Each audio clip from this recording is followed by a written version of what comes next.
안녕하세요, 여러분. 미래의 한국어 미래입니다. 오늘도 제 팟캐스트를 들으러 와주셔서 정말 감사합니다. 오늘 이야기할 주제는 MBTI인데요. 혹시 이번 영상이 조금 어렵게 느껴지신다면 같은 주제의 토픽 3, 4급 레벨 영상도 올라와 있으니까요. 분홍색 썸네일의 영상도 봐주시면 좋을 것 같습니다. 사실 한국어를 5급, 6급 수준으로 공부하시는 분들은 이미 한국 사람들과 이야기하면서 이 MBTI라는 단어를 정말 많이 들어보셨을 거예요. 처음 만나는 사람에게도 MBTI가 뭐예요? 라고 물어보는 게 인사말처럼 되어버렸으니까요. MBTI, 즉 마이어스 브릭스 유형 지표는 사람의 성격 유형을 16가지로 나누는 건데 이게 한국에서는 하나의 거대한 문화 트렌드가 되었죠. 그래서 오늘은 제가 이 MBTI에 대한 제 경험담과 한국에서 MBTI가 어떻게 쓰이고 있는지 또 어떤 재미있는 이야기들이 있는지 한번 풀어볼게요. 일단 MBTI를 아예 모르시는 분들을 위해서 한국에서 이 네 가지 기준을 어떻게 인식하는지부터 간단히 짚고 넘어갈게요. 이 네 가지 기준이 조합되어서 총 16가지 유형이 나오는 거예요.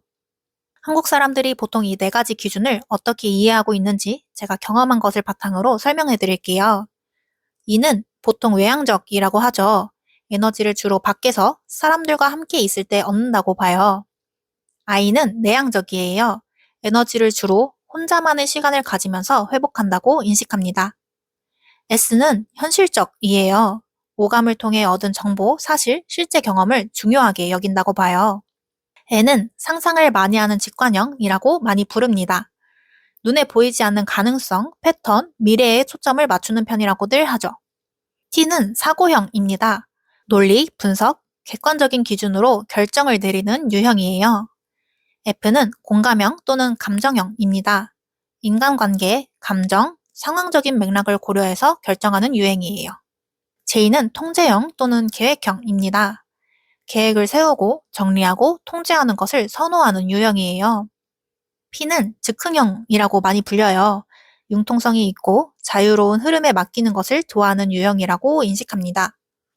이렇게 네 가지 쌍을 가지고 조합하면 제가 가진 INTP부터 여러분의 MBTI까지 총 16가지 유형이 탄생하는 거죠. 이 네 가지 기준을 한국에서는 이렇게 단순화해서 인식하는 경향이 있다는 것을 알아두면 대화할 때 훨씬 편할 거예요. 이번엔 제 이야기를 조금 할까 하는데요. 제 MBTI는 INTP예요. 한국에서는 논리적인 사색가라는 별명이 붙어 있는데 저는 고등학생 때 처음 검사해본 이후로 지금까지 쭉 같은 유형이 나왔어요. 먼저 저를 아는 사람들은 제가 밖에도 잘 나가고 사람들과 이야기하는 것도 좋아하니까 당연히 E일 거라고 생각하는 경우가 많아요. 하지만 저는 확실히 I예요. 사람들과 있을 때는 정말 재미있게 놀지만 에너지를 회복할 때는 꼭 혼자 있는 시간이 필요하거든요. 밖에 나가서 신나게 놀고 집에 돌아오면 방에 딱 혼자 앉아서 좋아하는 음악을 듣거나 책을 보면서 조용히 쉬어야 다음날 다시 활기찬 에너지가 생겨요. 마치 핸드폰 배터리를 충전하듯이요. 그리고 저는 N이 확실해요. 어렸을 때부터 상상을 정말 많이 했거든요. 어떤 프로젝트나 팀 활동이 있을 때도 보통 제 머릿속에서 나온 아이디어가 주제가 되는 경우가 많았습니다. 또 저는 P입니다. 이게 제 삶의 가장 큰 특징 중 하나인데요. 즉흥형이라고 하면 약속 시간에 지각하고 계획 없이 무작정 떠나는 사람으로 오해할 수도 있는데 저는 그 정도는 아니에요. 예를 들어 오늘 뭐 할지 혹은 여행 일정을 미리 정해놓기는 하지만 갑자기 계획이 수정되거나 변경되어도 전혀 스트레스를 받지 않아요. 즉흥형인 P 친구와 계획형인 J 친구가 여행을 간다고 생각해 볼까요? J는 오전 9시 기상 10시 A 박물관, 12시 반 B 식당이라고 완벽하게 계획을 짜놓습니다. 그런데 P는 아침에 일어나 보니 날씨가 너무 좋네. 박물관 대신 바닷가 가서 커피 마실까? 라고 제안해도 마음이 편한 거죠. 저처럼 즉흥적인 사람들은 조금 유연할 수도 있지만 같이 다니는 제 친구들은 힘들 수 있으니 양보와 배려가 중요하답니다. 그런데 이 P 단점이 뭐냐면 바로 일을 잘 미룬다는 거예요. 저는 정말 일이나 공부를 바로바로 시작하는 스타일이 아니에요. 마감일이 목전에, 그러니까 코앞에 딱 다가왔을 때야 비로소 부랴부랴 시작하는 스타일이랍니다.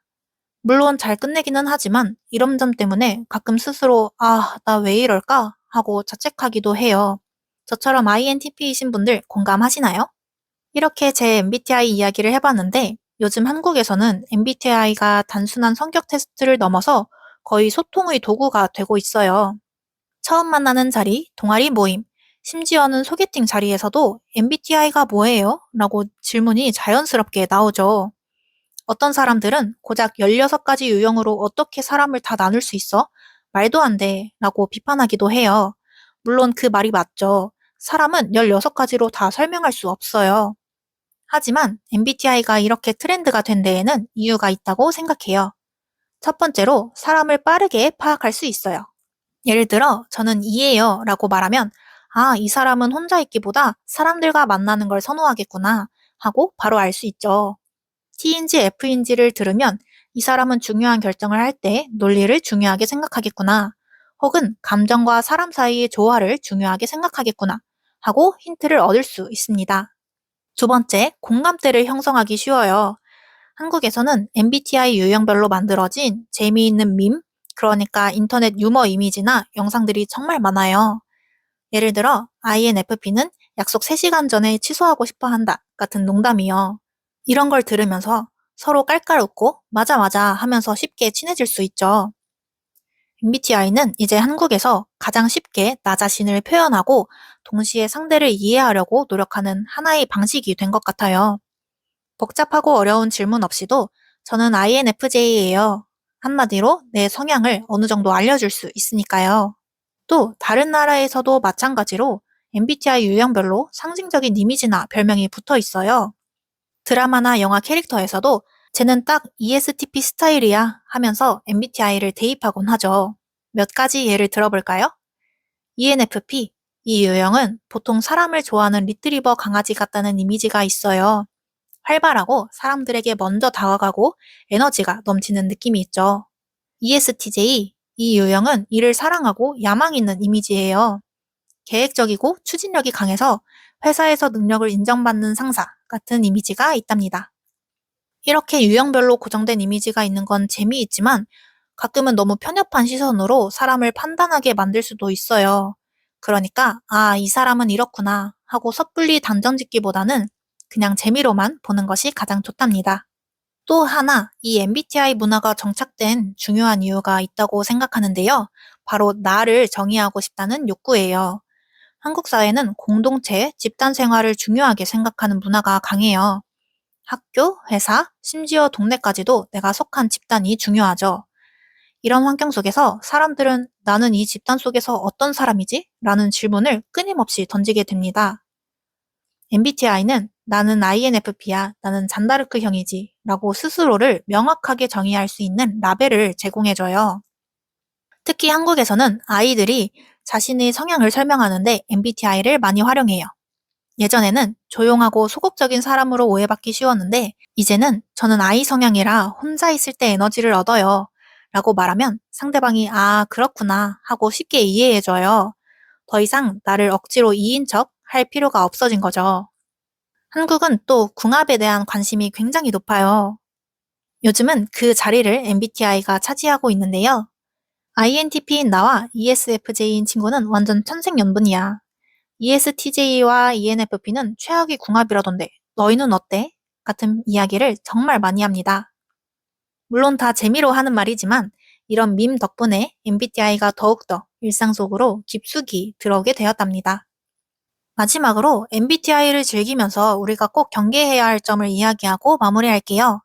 MBTI는 내가 어떤 점을 선호하는지 보여주는 선호 지표이지 내가 그 사람 전부인 것을 보여주는 것은 아니에요. 우리가 MBTI 유형별 이미지를 재미로 이야기하지만 이걸 너무 심각하게 받아들여서 고정관념을 가지게 되는 건 좋지 않아요. 사람의 성격은 16가지 유형보다 훨씬 더 복잡하고 다층적이니까요. MBTI는 그저 나와 상대방이 다르다는 것을 인정하고 서로의 차이를 이해하는 시작점으로만 활용하는 것이 가장 바람직하다고 생각합니다. 그럼 여러분, 오늘은 한국의 MBTI 문화 분석과 함께 한국에서는 어떻게 활용되고 있는지 이야기를 나누어 보았습니다. 내가 어떤 사람인지 알게 되면 내가 왜 이럴 때 힘들었는지, 왜 이럴 때 기뻤는지 더 잘 이해할 수 있을 것 같아요. 자신을 객관적으로 이해하는 것이야말로 스트레스를 줄이고 더 행복하게 살 수 있는 비결 중에 하나라고 생각합니다. 여러분의 MBTI는 무엇인가요? 그리고 그 유형 때문에 겪었던 재미있는 에피소드가 있나요? 댓글로 알려주세요. 오늘도 들어주셔서 정말 감사했습니다, 여러분. 그럼 다음 시간에 또 봬요. 안녕.